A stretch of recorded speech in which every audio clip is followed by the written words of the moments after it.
the butterfly effect on full display at the People's Stadium Leader Fan Radio Network. That's pretty good. That's pretty good right there. And KFAN.com. 2 minutes and 1 second past 3 o'clock. That's Central Standard Time. We welcome you back to the Bumper to Bumper program on the day after your Minnesota Vikings win yet again in weird but ultimately fairly authoritative fashion against the hapless monsters of the Midway, the Chicago Bears. My name is Dan Barreiro. I am joined as always by the producer of the show, JG, Justin Gard, and we are delighted you chose to join us on a calm before the dusting NAMI today, and then the snow NAMI apparently coming in on Thursday afternoon, evening. Latest I saw was the range of snow options Thursday, 3 to 15 inches. 3 to 15? Anywhere from 3 to 15. Wow. Depends on how a lot of things hit. Yep, it could move. And how dendritic the snow is as well. More on that later.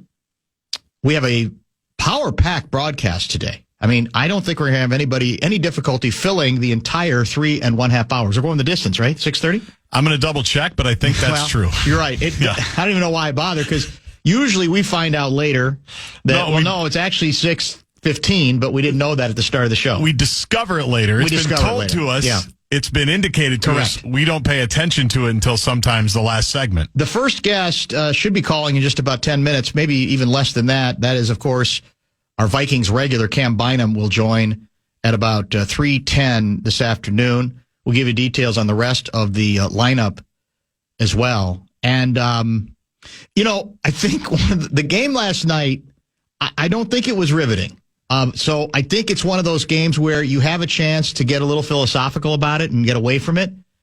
I mean, I guess you could argue that the Vikings played with their food too much when the Bears had a chance to cut it to 13-7, but in inimitable Bears fashion, they couldn't get the touchdown. They had to settle for the field goal. But I do think it was one of those games where you go, okay, I'm watching it, but my mind is wandering a little bit, and I can think more philosophical thoughts. And the thought, and I can't take full credit for this, I was triggered by a tweet, a story, and a link by, I think it's an athletic writer who is based in Chicago. John Greenberg, I think is his name. And he did a really interesting thing last night. He decides, okay, I can go back to the Bears locker room, but I kind of know what I'm going to hear. I've heard it forever. What else is left to say at this point, other than that the Bears are obviously playing out the string and perhaps wishing more than anybody can imagine that this season would be over. So he just says, all right, I'm going to go to the Viking. I'm going to go to the winning locker room, because first of all, winning locker rooms, usually they're pretty accessible. They're pretty upbeat, and they're pretty willing to talk about anything. And what Greenberg did is he went around largely to the defensive players and said, what's it like playing for B-Flow, for Brian Flores? And we're reminded of just how different the world can turn on the basis of profound decisions. Huge decisions that are made each and every year. When I say profound, I mean in a sports sense, not in a real world sense. Because Greenberg reminds us that, in fact, I'm looking at a headline. Here it is. Dated January 11, 2022. Bears, as in Chicago Bears, to interview former Dolphins coach Brian Flores for the head coaching job. Wow. Tom Pelissero is the guy who reported that, per a source informed of the team's plans. That's January of 2022, and ultimately, the Bears and Flores apparently did meet. Bears decided to go instead with Matt Eberflus. Now, I'm not sitting here telling you that at the time they made the decision, people are going, you're going to regret it if you don't, Don't let Flores out the building. Come on, man, you can't. But I'm thinking about that last night. How different both the Bears world and, well, maybe the Bears world wouldn't have been different at all. Who knows? But could have been. And and certainly how different the Minnesota Vikings world might be if they didn't have the opportunity a year later to hire him to replace one of the most despised defensive coordinators in the history of the Minnesota Vikings, right? Who's to say how different it might be? Maybe the Vikings are smart enough that they get somebody else to run their defense after. Was it Ed Donatel we hated? Yeah. Maybe I'm sure there's other options that and I don't even remember if there were some specific names that came up at the same time where it could have gone that way. But these are the sorts of decisions in a league where, to a certain extent, it seems like every team looking for coaches is vying for the same people, largely the same people. How the worm can turn. And again, the butterfly effect of what one team does that looks awful today. Because I can't imagine Brian Flores as head coach could have been worse or as bad as Matt Eberflus. I can't. Maybe I'm romanticizing, but it's difficult for me to believe that would be the case. And again, maybe the Bears or the Vikings get somebody else who could do this job, but I have rarely read the quotes in this piece. And I get it. Players tend, when things are going good, they're gonna say nice things about their coach. But I maintain that there's a difference between sort of what sounds to be the obligatory nice things and the sorts of comments you read here.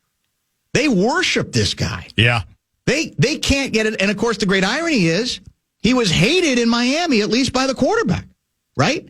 So it hasn't always gone this swimmingly. But, they're down there. In fact, I don't know if Greenberg was trolling or not. He's kind of saying, well, Bears are going to need another head coach. And the word is Flores might be one of the people they talk to. And there were Vikings defensive players quoted in this story basically saying, what are you doing? Don't do this to us. Metellus. Yeah. Yeah, you're not taking him from us. No, and one of them I think it was one of the DBs basically said, well, I hope, I hope he brings me with. And the response from Greenberg was, I think he was kidding. I'm not exactly sure. So we saw that all on kind of display where these are two teams that are connected, not just because they're in the same division, but how their football histories might have turned in momentous fashions on the basis of one team rejecting Brian Flores and another team having the opportunity then to bring him in, not as head coach, obviously, but as defensive coordinator. And then there's that larger question. Might the Bears this time around say, we know we're supposed to get an offensive guy because of our quarterback, but we also need a no-nonsense, I think, everybody going to be held accountable head coach as well. As fate would have it, we have a chance to talk to one of the Vikings defensive players who joins us every week, win or lose. Cam Bynum, kind enough to join us via the Connecticut Water Systems hotline. Welcome back to the program, Cam. Congratulations on, is it 7 in a row now? I think it's a 7-game winning streak at this point. And I don't know if I'm sure you had no reason to listen to our open, but I mentioned that there was a Chicago writer after the game who spent some time in your locker room. I don't remember if you were quoted in this story or not. I don't remember seeing a quote from you. And the premise was he wanted to know what you guys thought of your defensive coordinator because he was reminding everybody that 2 years ago, when before the Bears selected Matt Eberflus to be their most recent head coach, they also interviewed Beeflo, your guy, and obviously went another direction. And I mentioned it's funny when you think about this thing philosophically, how these sorts of decisions, how they can change team, the arc of a given team. Now, maybe you guys get another defensive coordinator who's just as good, but imagine your defensive world a little bit if Beeflo is not the guy running your defense the last couple of years. I had no clue about that, but that would be a crazy scenario. Just like you said, the whole dynamic of everything, the whole division would be different had Beeflo not have been with us. And I'm obviously grateful to have him on our side and coaching us. But I've never heard that story, but that's a crazy thought, thinking what life would look like as a Viking player without B-Flow there. So that would be something super different, but also crazy to think, because I know that he'll make a huge difference wherever he is, and he'll make a good defense with whoever he is. I'm just glad to be on the good end of that. Yeah, there were. I think we got a quote from Metellus basically saying, don't do this to us, man. What are you talking about? He ain't going anywhere. You can't have him. And there's no guarantee that even the Bears are going to be interested. I don't know, because there's so much talk about where they got to get an offensive-minded guy at the top of the food chain. But it is interesting to see how differently things might have played out. Let's get to the game itself. It was an odd game, I thought, where once again I felt like you guys are never really in trouble, and yet, if they score that touchdown where they botched the big lineman did not report, they have a chance to cut it to 13-7. How did it feel to you on the field as it was playing out? It kind of felt like a weird game, for sure. I know I've heard a lot of people saying, yeah, we never felt like we were in trouble, but that was never the mindset behind this, just because we know what happened last time as far as it being, it seemed like, okay, we had the game in our hands, and then all of a sudden out of nowhere, we're in overtime. And just seeing that last time, there was never a flinch in our minds of, okay, yeah, we're up by a little bit, but let's take our foot off the gas. We never thought that. And it felt like in our minds a close game just the whole time because of our attitude of not letting it happen again. You certainly looked like, they had difficulty getting the ball. I think their average downfield pass the first half, I think it was like 0.5 yards or 0.9. Now, they did get some things going a little bit more downfield first half.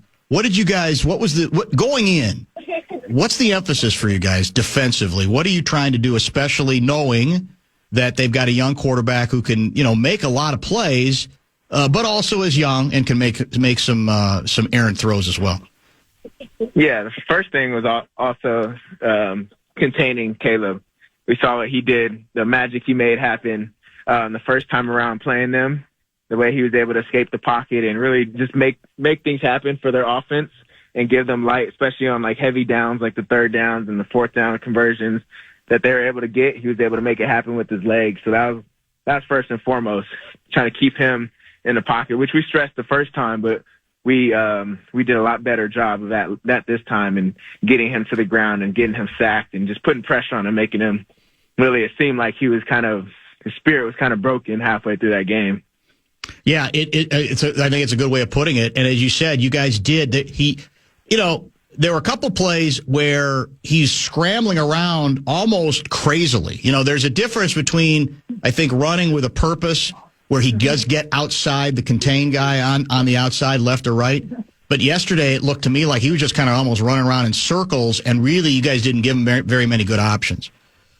Yeah, then also just taking the options away downfield, knowing who the deep guys were, making sure DJ Moore didn't get started. They tried to get him going, especially in the screen game early. Yeah. And they had a good amount of success with that just because, the type of player that he is when he has the ball in his hands. He's a tough tackle. He's a tough person to go against in the open field. So that really made it their offense go a little. But then once we were able to hold that a little more, then stop the run a little bit more, then everything just got tough on him, and that's what we wanted to do as a defense. Yeah, it looked like at that point then he got very frustrated. He took an extremely hard hit later in the game on a legal play. It was not called, and it shouldn't have been. And then I don't know, you can't really see the way they're showing it on TV. He goes to the sidelines and almost basically looks like he's in such pain. He's laying down on the bench. And I do feel like, to a certain extent, what it looked like was a little bit of his spirit was broken as well. And look, I think you agree he's got a chance to be really good. It's not just on him. But that's part of what you're looking for defensively, right? If you can take a little bit of the will away from the other team. Yeah, I'm happy for them that they didn't show that on the Jumbotron. Because if we saw that as a defense, we would have probably sent a lot more pressures, a lot more blitzes, knowing that was the energy that was being felt across the sideline, on their sideline. But that's, like I said, that's really the goal every single week, to put pressure on quarterbacks. And if we're able to make them feel like that, where they just really want to go lay down on the sideline and mope around and whether we're causing arguments on their sideline or whatever. We're trying to just break up the chemistry of another team. So being able to do that and go in there and see the stress that we were able to put on him without running any crazy. We didn't run any of our max blitzes really at all. That's true. Against him. So it's like we're doing all that with a 4 or 5 man rush. So that just made us happy as a defense, being able to go in there and put pressure on them like that. Do you know, again, without giving away any secrets, why that was the decision made, obviously, before the game? Why you guys went that route, where this is a game where you didn't feel like the best thing to do was to come with extra pressure that often? Mainly because of a mobile quarterback. It's always tough because if one guy misses, we're one-on-ones on the back end across the board, which makes it tough because he has really good escapability, obviously. So if he's able to make the blitzer miss when we're sending a bunch of pressure, it puts us in a bad situation behind that. So we really wanted to keep it conservative, send pressure still here and there, but also be smart about sending it, just because we don't want anybody on the back end to be in a tough job having to cover for 10 seconds straight. I want you to react to this. I mentioned the Chicago writer going into your locker room, and he got a lot of stuff from Josh Metellus. And here's a key quote I want you to bounce off of. He's talking again about Flores. You don't want anybody to tell you you're great. You want somebody to tell you what you're not great at so you can get better. And I think Flo's the type of guy to change anybody's locker room immediately, offense or defense, for that reason. Do you agree with that? Oh, 100%. He'll compliment you. He'll tell you good job. But the biggest thing that I love about Flo is that he's coaching up the best players the most. Us players that have been in this defense for a while, that have had success in the league, he's still holding us accountable. And I've seen it in places just throughout my career, not even NFL, but in college. Just some coaches, just in life overall, some coaches don't want to coach the best players just because of whether it's their ego or they think they got it. But the biggest thing, and I think the reason why we keep playing the way we play is because Flo is still coaching up the best players, still getting on us. We're making mistakes in practice. He'll still be firm with us. He's not spazzing out, going crazy, but if we have a bad practice, he's letting us know it. And he's putting our bad clips up in the team meeting or in the defensive meeting, holding us accountable. And I think that's the best thing that any coach can do, especially Flo doing it. That makes us even want to play even harder for him. Well, that's I think you're defining what the best coaches in any sport do, right? Because I think players are pretty intuitive. If they see that there are coaches, who hesitate to challenge the best players because they're sort of sacred cows, then I think it's easier for other players to say, well, they're kind of grading on a different curve here. But if the coach you're dealing with is willing to challenge whoever, the name player or the player who's not as well known, that has to have a great impact on everybody to say, oh, there's no sacred cows here. Exactly. And just knowing, we have so many good players on our defense, and that everybody still has that drive to still try and compete with each other, to try and be better than everybody else, but also to collectively be as good as you can for each other. So not wanting to disappoint your teammate is still the most important thing. We're out there playing for each other more than we are for the coaches. But when coaches are able to hold us accountable and teach us what to do, we're able to fix mistakes as a team, as a unit before it even gets to the point where a coach is yelling at us. We're talking to each other like, hey, you're out of your gap, or you got to do this in coverage, or my bad, I did this on this play, and that made it tough on you. And I feel like that type of accountability in ourselves with the team happens before even the coach gets to it to coach us up. So just the culture that we have is really just setting us up for, just success, and not even talking wins and losses, just success as men, being able to be accountable and to help each other get better. Cam Bynum is our guest for a couple more minutes in the wake of the Vikings' Monday night victory over the Monsters of the Midway. What are film sessions like with B-Flow? It's different. We do a lot of presentations, so each coach is really in charge of teaching a different thing. So you have a third down coordinator, then we have a red zone guy. Each coach has their different situations. But B-Flow, he's like a big picture before having a practice.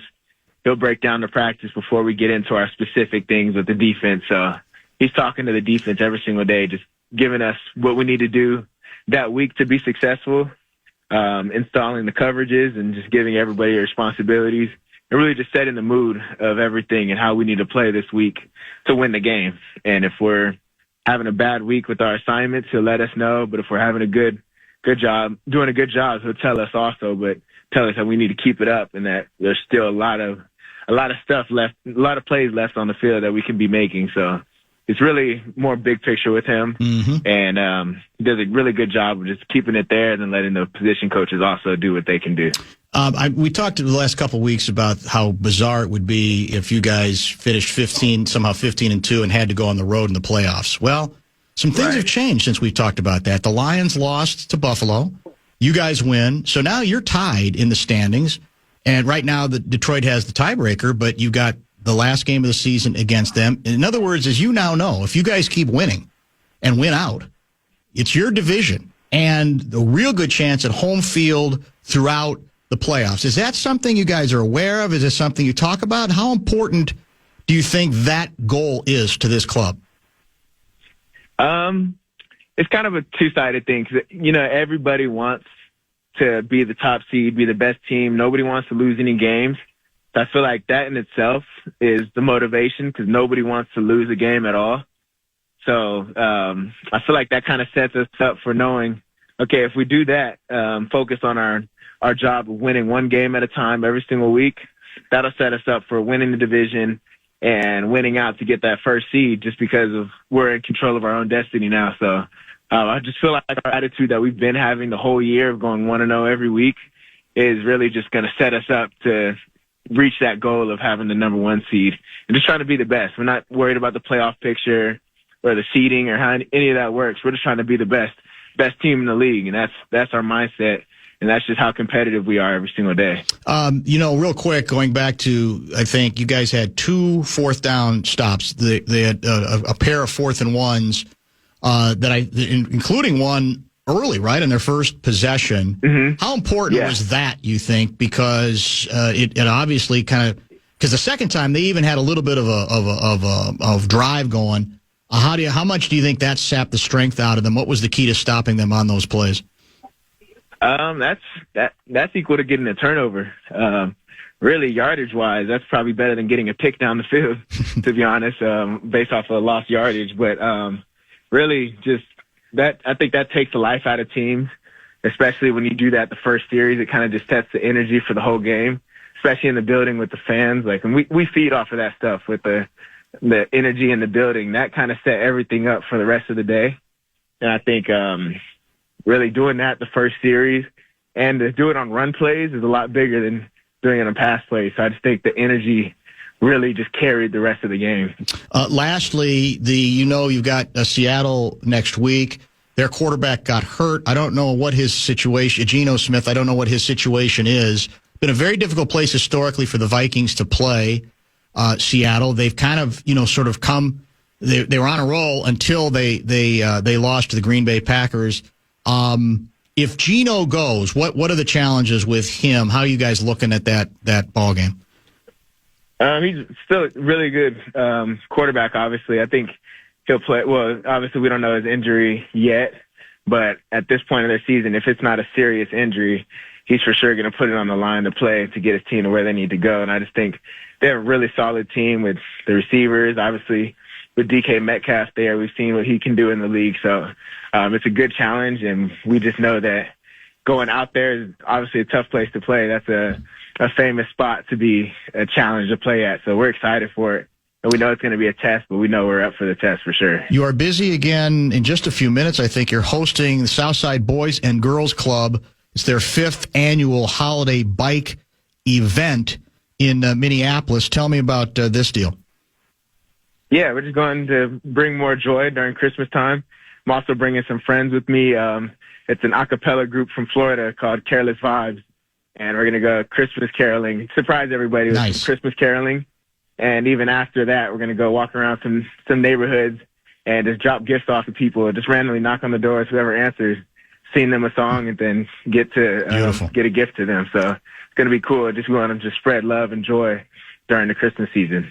Approximately 2,500 bicycles to kids across 22 cities in Minnesota, including Boys and Girls Club members and additional local charities. It's a great concept and a great idea. You know what, though? There's one problem with you called, stopping the other team on fourth down as good as a turnover. Not so much, because I don't think you can. Your next planned celebration can't take place on just a change of downs, right? I don't think you celebrated. You still need that turnover to get that done, right?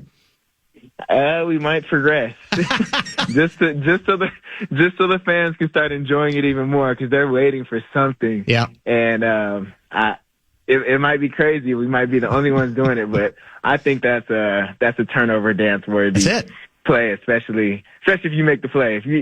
I think that deserves it. But people will think we're crazy, but as long as we don't get a penalty, I'm willing to dance. Well, yeah, that's the next step for sure. Congrats on the victory again and the winning streak, and we will chat next week. Thanks, Cam. Sounds good. Thank you. Cam Bynum, the Vikings, hit the wrong button, safety, who joins us weekly on a number of subjects, and perhaps the idea that they might want to make history.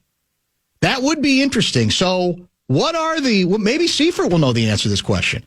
If you decide after stopping the Bears on 4th and 1 to then bring the entire defense into the end zone again and celebrate the way you would after an interception or a fumble, how do the officials handle that? Are they allowed to say, no, that's part of the new celebration thing? That's a good question. Or does the flag go up? It sounds like Bynum's going to find out before he goes any further, which is probably smart on his part, because you don't want to get on B-Flow's bad side or the head coach's bad side either. Seifert will give us his reaction to another Vikings victory and what might be coming from here the rest of the way, now that we're playing slightly better competition as well. All of that when he joins us in studio now. What's our record now, Kevin Seifert? 12-2. 12-2. Think about it. That the 12-2 doesn't get you a playoff victory. Not yet. We've been through that before, but it's 12-2. 64686, questions for Kevin Seifert in studio. That is the Bradshaw and Bryant KFAN text line. He'll be with us for the hour. And what do we have the rest of the way? Ben Lieber is scheduled for 4:47. And Luigi's going to be in studio. Oh. 5:15. He's back. This is I think his one trip back to Minnesota for the entire winter. Yeah. I saw him on Saturday night, and I asked him how long he was sticking around. And Where'd you see him? Mariucci.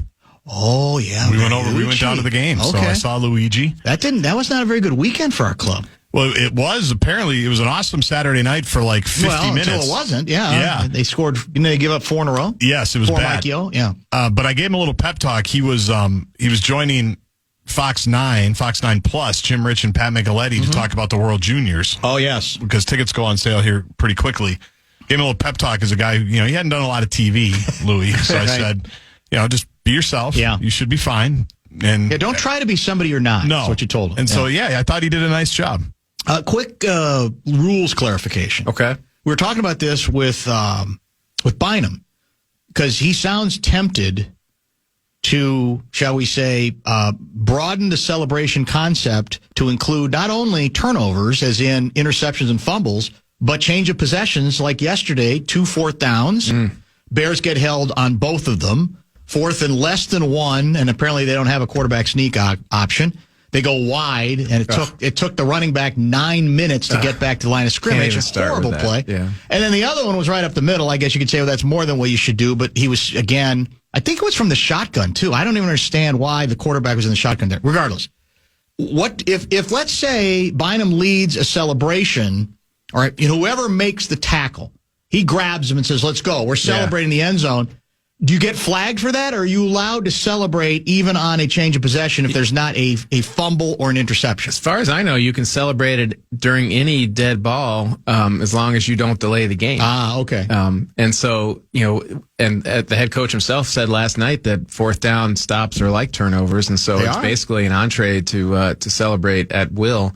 And so unless they go on for so long, or in another way, in some level of judgment of the officials delay the game, I don't think that that would be penalized. All right, so statistically, we all can find via ESPN.com and other places the stats for team defense, for interceptions, for fumble recoveries, sacks, etc. So those 2 turnovers, so to speak, last night, where it's change of possession, do they count in the statistics as a takeaway? Or is that considered put in a separate box? Yeah, it technically should all be part of the same to me. It's not. You could make that argument, but I think actually now people are now that more teams are going for it on 4th down, it's kind of not an issue for a long time. That's true. But now that more teams are going for it, I've heard people reference the rankings of 4th down defense, and I think the Vikings 4th down defense is at the top, or if not at the top of the NFL rankings in terms of and they basically do it the same way you do for 3rd downs, is conversion percentage. And so I think the Vikings defense is very near or at the top of the NFL for the lowest conversion percentage of 4th downs. Your top takeaway, no pun intended, from last night's victory? That they kind of cruised to a victory in a game that the coach himself said was kind of grimy. I mean, I thought it was a perfect word for it, because it just felt like they were grinding their way through it. This was the first time they had 2 rushing touchdowns in a game since like last November of 2023. And I think Alec Lewis from The Athletic looked it up. It was the first time they'd had 2 rushing touchdowns in a game by different running backs since like the 2022 season. And so they did some things they haven't always done over the course of the past year or so to get this done. The Bears were very much not going to allow the Vikings to throw the ball over the field the way they did in Soldier Field. And so there was a lot of cloud coverage, and that's part of why the running game worked so well. And then the defense, I thought, got after Caleb Williams as much as you would want to. He did. He got away a few times, and he paid for it a few times. And this is not what you asked, but I can't imagine Caleb Williams having a long career getting hit like that as many, too often. He reverted to chicken with his head cut off yesterday. He was more that guy who had looked awful, and not all on him, obviously, but it just looked bad. And then I thought when they made the coordinator change for a couple games, he looked a little bit more sure of himself, and he was getting rid of the ball a little bit quicker. And even if he scrambled, he wasn't doing the whirling dervish stuff. One thing that O'Connell talks about a lot is the phrase rhythm and timing for quarterbacks, and how you want to get them comfortable and confident in, getting back from the line of scrimmage in rhythm, seeing the field in rhythm, and throwing the ball with the right timing. And that's really seems to be sort of the opposite of what Caleb Williams is doing right now. And he's got the athletic ability to pull it off in the short term, but you just over the course of a season or multiple seasons, you just can't run around, as you said, with a chicken. And not only not this find people open or make plays, but just avoid just getting massive. Jihad Ward is a bit. That's the guy who hit him on that third quarter. I think it was third or fourth quarter, where he jumped in the air and then he got like a 20-yard running head start. Jihad Ward's like 6'2", 280 pounds, and never gets a shot like that on a quarterback. And he took full advantage, and that was legal play. It was totally legal, and it was just. I can't imagine the cringe level if you're Ryan Poles, the Bears general manager, or anybody who has vested interest in the future of the Bears watching that happen. You saw, I'm sure, they certainly showed it on TV broadcast. Then Williams, and on the sidelines, he's on the bench, first sitting like you're supposed to sit, and then suddenly he just it's almost like, I'm going to lay down a while because I'm in so much pain. Ridiculous, it was bizarre. Ridiculous performative nonsense that I don't think a lot of players would appreciate, because they're all getting, everybody's in pain. It's NFL level football. Everyone's in pain. Everyone's getting hurt.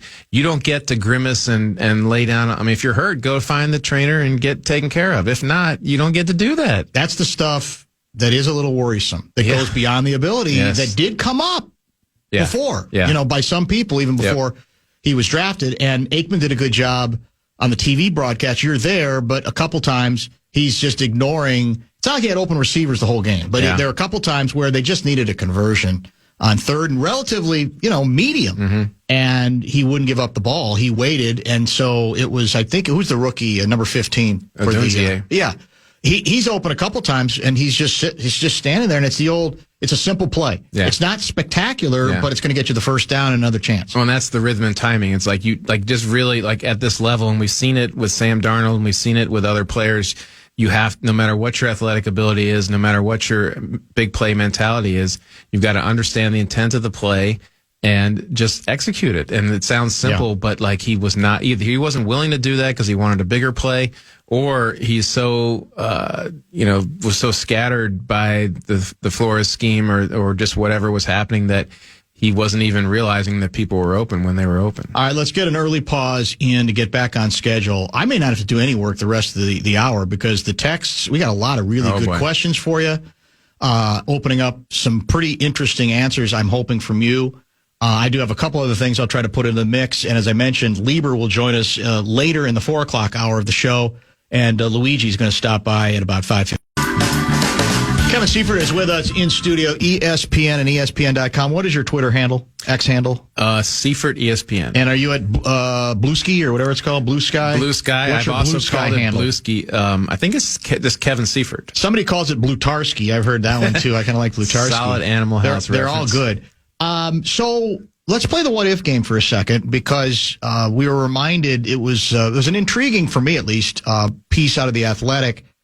I think Greenberg's the guy's last name, covers the Bears. Yeah, John Greenberg. Is that John Greenberg? Columnist for Chicago. So he says, look, I can go back to the Bears locker room, but we know what we're going to hear. It's the same nonsense. So I'm going to go over there and I'm going to ask these guys, the defensive guys, what they think of B-Flow and so forth. Because he reminds me, and I guess I'd forgotten this, the Bears did interview Flores before they hired Eberflus. They didn't need him. So they apparently didn't need him. And again, the Bears might be so screwed up that B-Flow would have been a disaster too. I don't know. I have to like his chances better. Yeah. But imagine, how the world could have been different. If the Bears take him, we don't have B-Flow a year later as an option. Now, maybe we're so smart that we find some other guy who would be a facsimile of Brian Flores to run our defense because we definitely wanted to go another direction. But it is a reminder at how dramatically things can be changed. One decision can end up affecting, even in this case, two different organizations potentially. Yeah, and I'm trying to remember that 2022 season, I think they did interview Flores, but that was right as this lawsuit thing was happening. So I'm not saying it's right to not hire him just because he's suing, but I think they were in the boat of the entire league at that point, and not everybody was afraid. Everyone was afraid, and the only reason he had a job that year was, I think, at least from what I know, is that Mike Tomlin just decided to explicitly rescue him and not let him sit out. That's a great point because there may not have been another coach who's got, again, equity like he does to go ahead and do that. He might have had to sit. Well, one of the other ones is involved in the lawsuit was the Bill Belichick. So that's true. So that was crossed off the list. But yeah, so that of all the mistakes the Bears have made, I think I see a little bit of why that one happened. Yeah. But this is going to be Orlovsky called it the most important hire in the history of the Bears. I would think maybe the Ditka hire was, and there's a few others that were more important, but this one's very important. I don't want to turn this into Bears wine line, but there are larger issues here that do always fascinate me because the rub is, as you know, not just it's trying to evaluate whether a guy who has been a very effective defensive coordinator or offensive coordinator can run a team. Yeah. This is one of the questions regarding the Lions offensive coordinator who allegedly is the front runner for Ben Johnson for the Bears. But maybe I'm getting maybe I suffer from B-Flow, B-Flowitis. I don't know what it would be, what the term would be for it, and I'm too much a prisoner of the moment. But despite what happened in Miami, he strikes me as a guy who has a better chance of running an entire team or leading an entire team than some coordinators. And to me, that's the trick, right? And obviously he's got to, again, get wherever he goes, the right people around him. But that's the challenge, right? Can you be not just a really good tactical coordinator, but a guy who can handle crises and can run an entire operation. And sort of impose is a hard word, but basically impose your vision and your culture on a group that is wounded, and basically every head coach, unless somebody just retired peacefully, I guess, and the next guy was promoted, every head coach takes over a bit of a mess because that's what created the opening in the first place. And so you have to have the strength of personality and the strength of vision and the strength of executing the vision that you have to be able to wipe all that away and begin moving forward in the way that you want them to. And it sounds like that's what coaching is, but like not a lot of guys are good at that.